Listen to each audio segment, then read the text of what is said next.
इस कहानी को एक यूज़र ने रेडिट पर शेयर किया है। इस कहानी में कितनी सच्चाई है, इसके लिए मैंने भी अपनी तरफ से थोड़ा रिसर्च किया है। कहानी के बाद मेरी इसके ऊपर क्या रिसर्च है, मैं वो आपसे शेयर करूँगा कि यह कहानी सच है या झूठ। अब हम इस कहानी को रेडिट यूज़र के व्यू से ही आगे पढ़ेंगे। अभी अभी 5 दिन पहले मैं रात को 9 या 10 बजे के आसपास काम से घर जा रहा था और ठीक पार्क के सामने मेरा घर था। और यह पार्क जंगल की तरफ काफ़ी घनी है और इसके दाहिनी तरफ एक नाला बहता है। यह वास्तव में एक बहुत ही सुंदर स्थान है, लेकिन रात को मेरे साथ जो घटना हुई वह काफ़ी डरावनी और आश्चर्य करने वाली है। मैं जब गाड़ी से आ रहा था, एक चमकदार इंसानी आकृति मेरी गाड़ी के आगे से भागते हुए, जिसने एक पोशाक पहन रखी थी। मैंने सोचा कि यह शायद कोई जानवर हो सकता है, लेकिन यह काफ़ी लंबा था, लगभग इंसान के बराबर। और यही बात सबसे अजीब थी कि वो अंधेरे में भी चमक रही थी। इससे मुझे ज़्यादा डर तो नहीं लगा, लेकिन मुझे उत्सुकता हुई, इसलिए मैंने कार को जंगल के पास में रोककर आकृति की तरफ देखा। मैंने काफ़ी देर तक देखा, लेकिन मुझे वहाँ पर कुछ भी दिखाई नहीं दिया। मैं वापस अपने घर आ गया और इसके बारे में मैंने अपने परिवार को बताया कि मुझे इससे डर तो नहीं लगा, लेकिन ये काफ़ी अजीब था। मेरे परिवार ने भी इस पर कुछ ध्यान नहीं दिया। और फिर मैंने ये बात अपनी बहन को बताई। उसने भी मुझे बताया कि ऐसा ही कुछ उसने 2 साल पहले देखा था। लेकिन अगले दिन जब मैं घर से बाहर निकला तो मैंने पार्क में पुलिस को पाया। पार्क के दूसरी तरफ हाई स्कूल बेसबॉल मैदान के ठीक सामने और जंगल के पास, जहां मैंने उस आकृति को देखा था, जहां जाकर पता चला कि वहाँ एक 50 वर्षीय महिला का शव जंगल के रास्ते क्रीक के पास मिला है। यह उसका कंकाल अवशेष है। इससे पता चलता है कि उसकी मौत काफ़ी पहले ही हो गई थी और उसकी आईडी उसके ठीक बगल में थी। लेकिन यह काफ़ी अजीब था, क्योंकि जिस जगह पर महिला का शव मिला वहाँ से होकर बच्चे अपने स्कूल जाने के लिए शॉर्टकट रास्ता लेते हैं, जिससे कि वह स्कूल जल्दी पहुँच सकें। और मैं भी उस जगह से हर दिन जाता हूँ और मेरी और अन्य बच्चों की भी नज़र कभी उस महिला पर नहीं गई। यह अभी भी जांच का विषय है और यह घटना मेरे घर से सड़क से थोड़ी ही दूरी पर हुई थी। मैं 1 मील से भी कम की बात कर रहा हूँ। मुझे उम्मीद है कि अब उस महिला को शांति मिली होगी। तो ये वो घटना जो उस यूज़र ने टाइप की है, इसलिए मैंने भी इस पर अपनी थोड़ी रिसर्च की है और उसके फ़ोटोज़ मैं आपको यहाँ पर शेयर कर रहा हूँ। अब हम आगे बढ़ते हैं। यह कहानी भी रेडिट यूज़र के द्वारा शेयर की गई है। मेरी दादी हमारे घर आई हुई थी। मैं मेक्सिको के पुएब्ला शहर में रहता हूँ। यह कोई ज़्यादा बड़ा शहर नहीं है, एक कस्बे के बराबर शहर है। एक दोपहर की बात है। मेरी बहन स्कूल गई हुई थी और मेरी माँ ऑफिस। मेरे पिताजी और दादी थे तो उनकी थोड़ी तबीयत ख़राब हो गई, इसलिए मेरे पिताजी मुझे और दादी को लेकर हॉस्पिटल चले गए। दोपहर तक हम लोग हॉस्पिटल से वापस आ गए। मेक्सिको में अक्सर बहुत ही गर्मी पड़ती है। हम लोग काफ़ी थक गए थे। हमने सोचा कि अब तक तो मेरी बहन और मेरी माँ स्कूल से आ गई होंगी, तो पिताजी ने दरवाज़ा खटखटाया। लेकिन काफ़ी देर तक दरवाज़ा खटखटाने के बाद भी किसी ने भी दरवाज़ा नहीं खोला। मैं आपको थोड़ा अपने घर के बारे में बता दूं कि यह करीब 300 साल पुरानी प्रॉपर्टी है। इसके चारों तरफ 15 से 20 फुट की दीवार है और एक बहुत बड़ा दरवाज़ा है जिसे पार करना किसी के लिए भी असंभव है।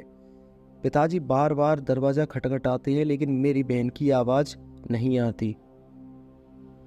और दरवाज़ा खटखटाने के बाद मेरी बहन की आवाज़ आती है कि इंतज़ार करिए, मैं अभी आ रही हूँ। हम उसकी आवाज़ आने के बाद थोड़ा और इंतज़ार करते हैं, लेकिन काफ़ी देर होने के बाद भी किसी ने भी दरवाज़ा नहीं खोला। इसके बाद पिताजी फिर से दरवाज़ा खटखटाते हैं और फिर से मेरी बहन की आवाज़ आती है कि बस थोड़ी देर रुकिए, मैं आती हूँ। ऐसा ही दो तीन बार होता है, लेकिन वह दरवाज़ा नहीं खोलती। इससे पिताजी काफ़ी गुस्से में और चिड़चिड़े हो जाते हैं और मेरी दादी से बोलते हैं कि उसे तो अब तक आ जाना चाहिए था, इतनी देर से क्यों लग रही है। हम भी थोड़ा घबरा जाते हैं। तभी पिताजी मेरी माँ को फ़ोन करते हैं, क्योंकि उन्होंने सोचा था कि मेरी माँ ऑफिस से लौटते हुए मेरी बहन को वापस लेकर आ गई होगी और घर पर ही होगी। मेरी माँ फ़ोन उठाकर बोलती है कि हम लोग तो घर पर नहीं हैं, मेरी बहन को थोड़े कपड़े चाहिए थे, इसलिए वो लोग अभी मॉल में ही हैं। इसे सुनकर पिताजी थोड़ा घबरा जाते हैं और पिताजी चारों तरफ दीवार के सहारे दौड़ते हैं और देखते हैं कि कोई रस्सी या वह जगह तलाशते हैं जिससे उस लड़की ने इस घर के अंदर प्रवेश किया था, वरना ये कैसे मुमकिन है कि घर के अंदर से मेरी बहन की जैसी आवाज़ बार बार आ रही हो। हम लोग घर के चारों तरफ देखते हैं, लेकिन कोई भी हमें नहीं मिलता। इसके बाद हम लोग घर के अंदर प्रवेश करते हैं कि कोई चोरी तो नहीं हुई, कोई सामान तो नहीं गया, लेकिन सारा सामान अपनी जगह पर था और चोरी के भी कोई सबूत नहीं मिले। सब कुछ देखने के बाद हम निष्कर्ष पर पहुंचते हैं कि घर से कुछ भी चोरी नहीं हुआ। लेकिन सोचने वाली बात तो ये है कि यह आवाज़ किसकी थी, क्योंकि आवाज़ हूबहू मेरी बहन की थी। तब इन बातों को समझने के लिए मैं काफ़ी छोटा था, लेकिन कुछ सालों के बाद मुझे पता चला कि वह प्रॉपर्टी 300 साल से भी ज़्यादा पुरानी थी और हमसे पहले जो भी उस प्रॉपर्टी में रहता था, उस फैमिली ने उस प्रॉपर्टी में सुसाइड कर लिया था। यह बात पिताजी ने हमको पहले कभी नहीं बताई थी और ये बात मुझे आने वाले कुछ समय में ही पता चली। इस घटना के बाद हम लोग ने वो घर छोड़ दिया और हम लोग फिर कभी वापस नहीं गए। तो दोस्तों, ये थी रेडिट यूज़र के द्वारा शेयर की हुई दूसरी घटना। अब हम आगे की घटना की तरफ बढ़ते हैं, जिसे भी रेडिट यूज़र ने अपने एक्सपीरियंस पर शेयर किया है। हम उसी के शब्दों में इस कहानी को पढ़ेंगे। मैं इस समय लगभग 5 से 6 वर्ष का था और हम एक अलग प्रांत में रह रहे थे। हमारे पास अभी भी रहने के लिए कोई घर नहीं था, इसीलिए हम आसपास के आश्रय स्थल की तलाश कर रहे थे। मैं भूल गया कि रहने के लिए वह जगह जिसकी हम तलाश कर रहे थे वो कहाँ थी, लेकिन हमें बताया गया था कि यह एक आश्रय स्थल में तब्दील हो चुकी है। जब किसी ने इस इमारत को छोड़ा था जो इसको उपयोग करता था, अब एक संस्था के अधीन आ चुकी है और जिन लोगों के पास, जिन परिवार के पास घर नहीं होता, यह संस्था उनको रहने के लिए घर प्रोवाइड करवाती है। तो उन्होंने हमारे लिए भी एक कमरा दिलवाया जो देखने में भी काफ़ी अजीब था। मैं कहूँगा कि यह लगभग 8 से 9 फुट का कमरा था, जिसमें एक भारी लोहे का दरवाज़ा था, 2 बंक बेड थे, मतलब एक बेड के ऊपर दूसरा बेड। कमरे के दोनों ओर एक बंक बेड में धातु का फ्रेम था और थोड़ा अस्थिर लग रहा था, थोड़ा हिल रहा था और गद्दे भी काफ़ी सख्त थे और फर्श कंक्रीट का था और एक छोटी सी खिड़की भी वहाँ पर नहीं थी। लेकिन हमने इसकी शिकायत नहीं की, क्योंकि हमारे पास रहने के लिए इसके अलावा कोई दूसरा ऑप्शन नहीं था। हम उस मंजिल में हम रहते थे। उस मंजिल पर हमारे अलावा कोई नहीं रहता था। मुझे बहुत स्पष्ट रूप से याद है कि मेरे भाई बहन और माँ रसोई में खाना बनाते थे। यह एक संस्था के अधीन थी, इसलिए मेरी माँ और मेरे भाई बहन को सब लोगों को खाना बनाने के लिए हेल्प करवानी होती थी। हर कोई कुछ न कुछ काम करता था जिससे कि और लोगों को भी मदद मिल सके। वहाँ करीब 40 लोग रहते थे, 2 से 3 मंजिल में, और वहाँ पर एक तहखाना भी था। मुझे याद है कि मैं जल्दी सोने के लिए चला गया था क्योंकि मैं बहुत थक गया था। इसलिए मेरी माँ ने बाहरी दरवाज़ा खोल दिया और मुझे कमरे में जाने के लिए बोला और लाइट चालू कर दी और मुझसे गुड नाइट बोला और लाइट बंद करके वो चलेंगी और मैं भी कंबल में दुबक गया। लेकिन मुझे नींद नहीं आ रही थी, तो मैं छत की ओर ताकने लगा। मुझे नहीं पता कि कितना समय बीत गया, लेकिन फिर मैंने दूसरे कमरे के दूसरी तरफ चारपाई को थोड़ा सा चरमराते हुए सुना, जैसे कि कोई उस चारपाई पर सीढ़ी पर चढ़ रहा हो, ठीक मेरे सामने। और क्योंकि मेरा एक बड़ा भाई भी था, तो मैंने सोचा कि शायद वो सोने के लिए आ गया है, जो वहाँ पर चारपाई पर सोता है। मैं सोचकर बोला कि यह वही है, और वो किसी तरह चुपचाप मेरे कमरे में घुस गया है ताकि मेरी नींद न खुले। इसलिए जब मैंने चरमराते हुए रुकने की आवाज़ चारपाई की सुनी, तो यह इशारा करते हुए कि कोई मेरे सामने गद्दे पर है। मैंने यह देखा, अच्छे से मुझे याद है कोई था उस गद्दे पर। मैंने कहा, अरे मेरे भाई का नाम आइडन है, तो मैंने कहा, अरे आइडन, तुम्हें अंदर घुसने की ज़रूरत नहीं है, मैं सो नहीं सकता, केवल मुझे नींद नहीं आ रही केवल। लेकिन मेरे भाई की कोई प्रतिक्रिया नहीं आई, वो कुछ भी नहीं बोला। यह मेरे लिए असामान्य था, चूँकि अगर मैं उससे कुछ पूछता था तो वो मुझे कुछ न कुछ बोलता था, क्योंकि मैं उसे चिढ़ाने के लिए कुछ न कुछ बोलता था, तो मुझे रिटर्न में कुछ न कुछ ज़रूर बोलता था। हालांकि मुझे कोई प्रतिक्रिया नहीं मिली, बस चादरों की थोड़ी सी सरसराहट की आवाज़ थी। मैंने मान लिया उसने मुझे नहीं सुना। मैंने सोचा शायद उसने मुझे नहीं सुना, तो मैंने उसे थोड़ा ज़ोर से कहा, हे आइडन, क्या तुमने अभी तक अपना खाना नहीं खाया?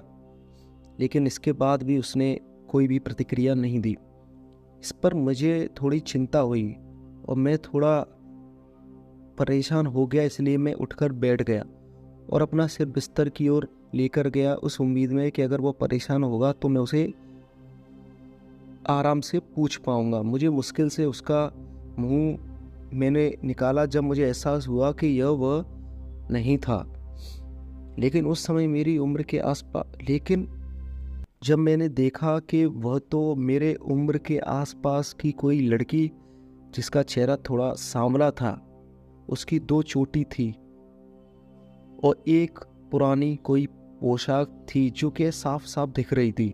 वह आड़ी तिरछी बैठी थी, मुझे घूर रही थी, मेरी दिशा में आने के लिए इशारा कर रही थी। मैं उसको देखकर काफ़ी डर गया। मैं चिल्ला भी नहीं सकता था कि अगर मैंने ऐसा किया तो हो सकता है वो मुझे नुकसान पहुंचा सकती है। इसीलिए मैं चुप रहा और अपने कंबल के नीचे छिप गया। कुछ घंटों के बाद मेरी माँ अंदर आती है और लाइट चालू करती है। मेरे साथ उसके पीछे मेरा भाई भी था। मैंने लाइट चालू देखी तो मैंने मान लिया कि अब कमरे में शायद मेरी माँ आ गई है और अब मैं सुरक्षित हूँ। इसीलिए मैंने कंबल से अपना मुंह बाहर निकाला और जल्दी से सीढ़ी पर चढ़ गया और अपनी माँ को गले से लगा लिया। मेरी माँ ने मुझसे पूछा, क्या हुआ? मैं जोर से कांप रहा था और मैंने जो भी कुछ हुआ वो मैंने अपनी माँ को सब कुछ बताया। मेरी माँ ने तब तो कुछ भी नहीं बोला और अगले दिन के लिए इंतज़ार किया कि समझने के लिए कि एक्चुअल में हुआ क्या है। इसके बाद मेरी माँ ने अपने पड़ोस में उस लड़की के बारे में पूछा जिसकी एक चोटी थी, फूलों वाली पोशाक थी, और आसपास के लोगों से उसके बारे में पूछने के बाद वहाँ के लोगों ने उसके बारे में विवरण दिया। तो उस एक महिला ने उनमें से कहा कि हम उसको कर्टनी कहते हैं। हाँ, वो एक आत्मा है जो घूम रही है। यह एक लड़की का रूप धारण करती है जो 2 चोटी रखती है, एक पुराने ज़माने की पोशाक पहने हुई होती है। उस महिला ने कहा, वो मुझे भी हर रात दिखती है, लेकिन उसने कभी किसी को नुकसान नहीं पहुंचाया। लेकिन अभी कुछ दिनों से उसने मेरे पास आना बंद कर दिया या मुझे वो कुछ दिन से दिखाई नहीं दी। हम उस जगह पर अकेले बच्चे थे। मैं और मेरे भाई के अलावा वहाँ कोई भी और बच्चा नहीं था। तो शायद ऐसा हो सकता है कि वो मेरी हम उम्र की थी, इसलिए वो मुझसे मिलने आई। तो मेरी माँ ने जवाब दिया, ठीक है, मेरी बेटी ने जो विवरण दिया था वो उसी का था। ऐसा बोलकर मेरी माँ वहाँ से आ गई। इसके बाद मैं भी ठीक जो विवरण दिया उसी तरह की लड़की उसे दिखाई देती है। पहले तो मुझे लगा कि यह सिर्फ उसकी कल्पना थी, ऐसा ही कुछ, ऐसा बोलकर मेरी माँ वहाँ से आ गई और उसके बाद चीज़ें काफ़ी शांत हो गईं। लेकिन हमने उसको अपने साथ काफ़ी बार महसूस किया था। एक बार की बात है, वहाँ पर एक हॉल था जिसे मेरी परिवार ने हमारे खेलने के लिए बुक किया था, जहाँ पर बच्चों के खिलौने थे, रंगीन नक्शे थे, लकड़ी के टाइल वाले फर्श और एक टीवी थी। और कंक्रीट की ज़मीन न होकर एक बहुत ही मार्बल की एक सुंदर फर्श भी वहाँ पर था। वहाँ पर एक अंधेरा जगह भी थी जो वहाँ पर थी, तहखाने के पास में। तो मेरी नज़र वहाँ पर गई तो तहखाने के अंधेरे वाले कोने में कोई वहाँ पर खड़ा था और मुझे बुला रहा था।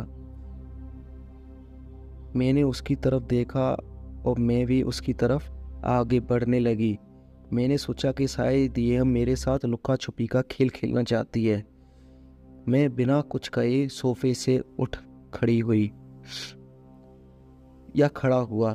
मेरी माँ ने मुझसे पूछा कि मैं कहाँ जा रहा हूँ, लेकिन मैंने कोई जवाब नहीं दिया और बस कमरे के अंधेरे हिस्से में चला गया, जो उसके लिए अजीब था, मेरी माँ के लिए, क्योंकि मुझे डर था कि तब बहुत अंधेरा था।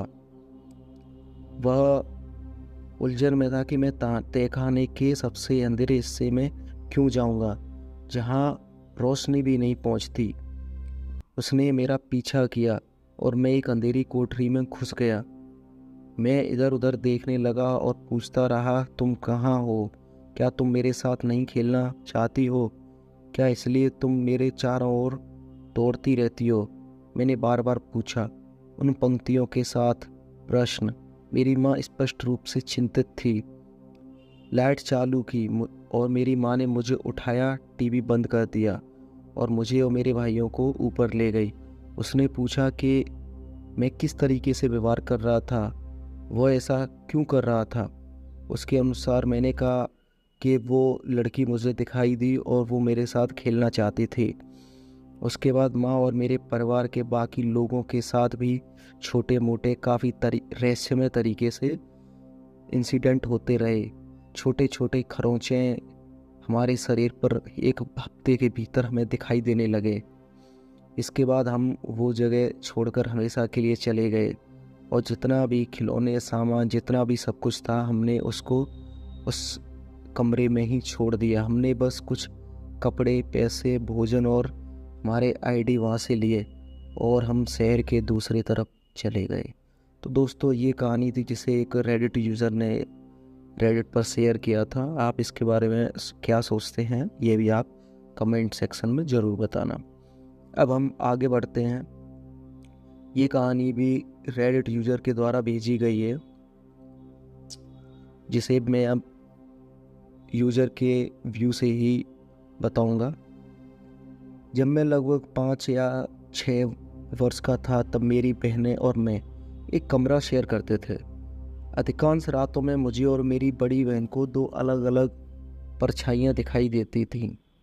वह सफ़ेद कपड़ों में एक महिला को सीधे मेरे बिस्तर के सामने वाले दरवाजे पर देखती थी और मैं एक आदमी को जो लाल आंखों वाला था, मैं उसे मेरी बहन के बेड के सामने की तरफ देखता था।